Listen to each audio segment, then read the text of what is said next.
What's going on, fam? It's Preston McCullough Jr. here, back at it again with another video. I'm out here going for a walk today. Dallas, Texas today, for whatever reason, it's cold as hell. Like it got down to like 36 degrees, and that's not normal in November for us, right? A lot of times we'll get a lot of cold that comes through, but it's usually towards the end of the winter, like around February or something like that. Sometimes March, you know, so it's just not normal for it to be this cold in November. But basically, fam, I wanted to get on here today to have a conversation with y'all, and hopefully I can motivate somebody. But I wanted to have a conversation about some of the things that I've been through and why I care so much about success, and why I'm trying to get to the point where I can begin motivating more and more people on YouTube, because YouTube is where the people are. So I'm gonna try to grow my platform based on just motivating people, trying to get people to get beyond the hump and to get past the hump, because I've been there. You know, like growing up, all I wanted to do was be successful, but I had no idea what I wanted to do because I didn't have any examples of success in my life. All of my examples growing up of what success looked like came from TV. You know, like watching the Huxtables, you know, Bill Cosby, watching The Fresh Prince of Bel-Air, you know, Uncle Phil. Like, for me, that's what success looked like, and that's what I wanted, but I had no idea what I wanted to do. You know, like, I was always one of those kids that, you know, I was popular, the girls liked me, you know, so I wanted to maintain being cool, but at the same time, I was one of those kids that was smart because I cared. You know, like, I was one of those kids that cared about my grades. I wanted to keep my grades up. You know, I didn't want to mess up my life. Like, so I was very considerate of the things that I allowed into my life. I was very particular about the friends that I hung around. You know, even though I messed up a lot, you know, like I hung around the wrong people a lot. I started doing things that really could have messed up my life, you know, but it was always in moderation, right? Like, for example, I started smoking weed, you know, and then weed became a big part of my life because I grew up in a household where, you know, my mama smoked, my sister smoked, everybody around me smoked, all my friends smoked. So I was one of those kids that was against it, but again, I had no accountability. So whenever I decided to pick up bad habits, I didn't have anybody to tell me that's bad, put it down, don't do that, you know, other than my teachers at school, right? So that's kind of a little bit about where I come from. So fast forward, when I got to college, you know, I had left my mom and my family, and I went off to college, which is about 3 or 4 hours away from where I grew up. And what did I start doing? I started selling weed. You know, I was smoking a lot of weed. I was selling weed, getting myself into stuff that I knew I was above. But the money was good. I felt like me making money was a way that I could help out my mom back at home and have enough money to support myself in college. And then it's something that I knew the most about. Like, I knew a lot about weed, so it was just something that I naturally fell into. Fast forward, I ended up getting caught up, ended up going to jail. And when I got out, what did I do? I got straight back to it, fam. I got straight back to it. I started selling weed again. I was still smoking weed.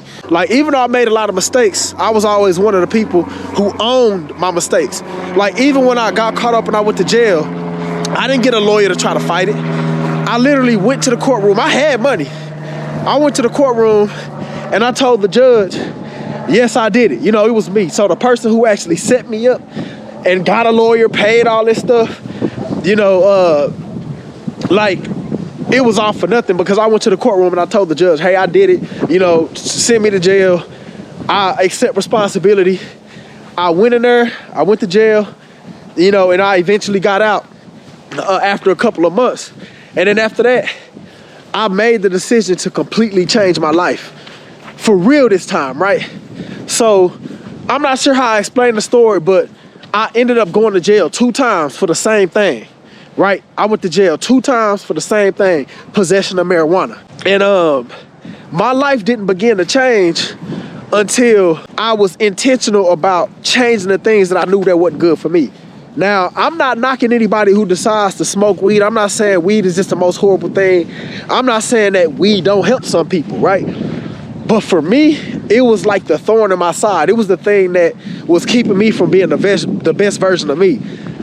Now, the point of this video is to try to encourage you to think about what it is in your life that may be holding you back. Now, it don't mean that it has to be a sin. It don't mean that it has to be something that everybody considers to be bad.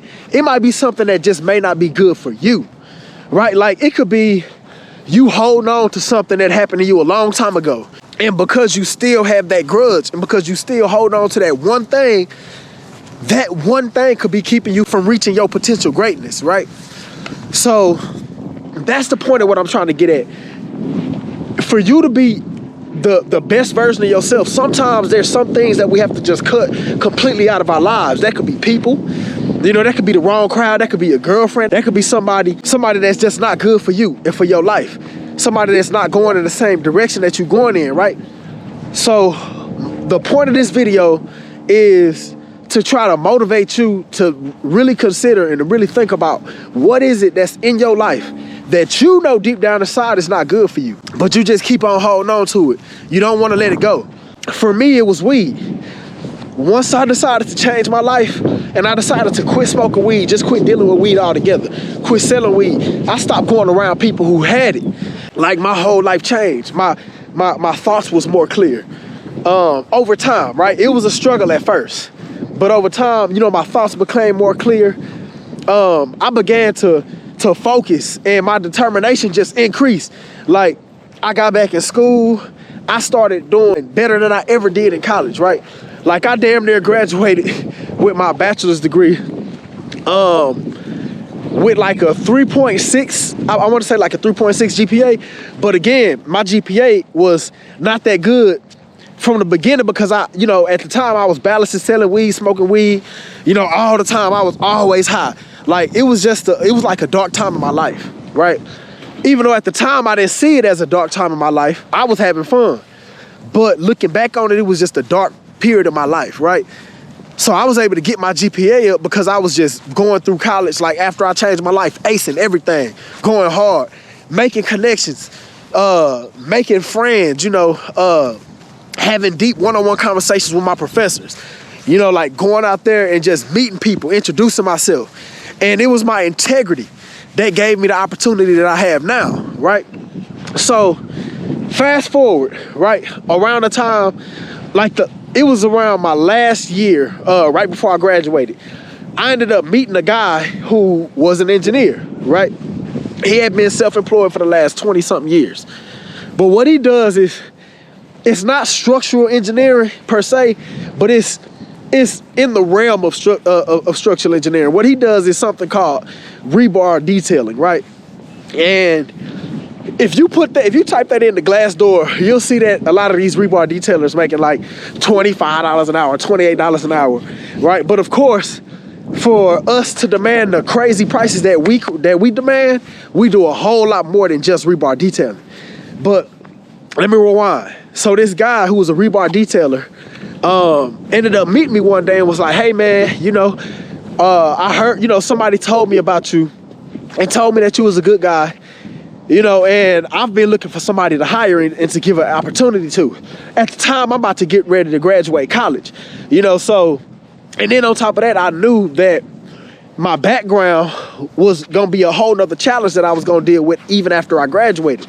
So when I first met the guy, I was 100% honest with him. I'm like, "Look, yes, I would love an opportunity. Whatever it is that you do, I'm pretty sure I could be good at it.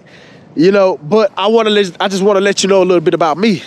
And I was 100% honest with him, 100% transparent. I told him everything about me.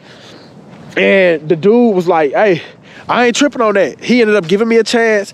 He trained me up. And I ended up working for the guy for about a good 2 years. And after that, I ended up starting my own company, doing the same thing, right? And when I tell you, my whole life completely changed. My first year starting my own company, I made over $130,000, right? Now, for somebody like me, coming from where I come from, making the mistakes that I made, that's something that I never really would have seen myself doing. Like even graduating college, right? And the degree that I chose, which was logistics and supply chain management. On average, I would have been coming out entry level making about $50,000 to $60,000 a year. I know people right now in upper level management that work in logistics that make about $120,000 a year. That's pretty good money in logistics. But my very first year starting my own company, after getting trained up by this guy who gave me a shot based on the integrity and the transparency and just me trying my best to just always be a better person. I put a lot of prayer into it, right? Like I completely changed my life and I became a different person. Like that's what it was that gave me the opportunity. Now, if I was still smoking weed, if I was always high, if I was out there selling weed still, the opportunity like that would have never came for me. And even if it did come, I probably wouldn't have recognized it. I'm on here telling the whole world about my criminal history, right? And at the same time, I'm only doing it because I'm hoping that this message can reach the right person, right? It's something in your life right now that is not good for you, and deep down inside you know it, but on the surface level, you choose to ignore it. But I'm here to tell you right now, the opportunity that may be waiting on you might not ever come to you. And if it does come to you, you might completely miss it, all because you're not willing to give up what it is that may be holding you back. All I'm really trying to get at is there's something that you may need to let go in your life. It could even be a mindset, right? Something that you need to let go and completely turn away from and change, right? It could be sin that you need to repent from, right? And what I mean by repent, I mean, pray, ask for forgiveness, but completely turn away from it, right? That may need to happen in your life before that opportunity comes that's going to completely change your life, and everything I just said came straight from the heart. That's from the heart because it's from experience. And I know what I'm talking about because it happened to me. Now, there's still some things in my life that I need to change, right? Like, I'm not perfect. I still hadn't made it and became the best version of myself yet. But it's a process. I'm getting there. There's a lot of things that I need to change. Like right now, I'm still dealing with an addiction to cigarettes, right? Like, it's easy to say, I just put it down, stop smoking, right? But that's something that I'm working on. It's something that I'm really trying to do. I've been praying about it. I'm trying to figure it out. And every time I bring it up to even talk about it, there goes that craving again, right? And that affects my health.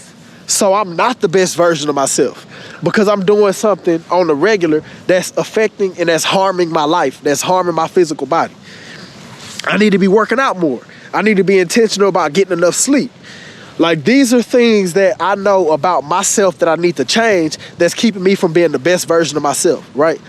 So, again, fam, hopefully this video was motivation to you, anybody who may be watching, to open your eyes and to recognize what it is that's holding you back and begin to start taking action, right?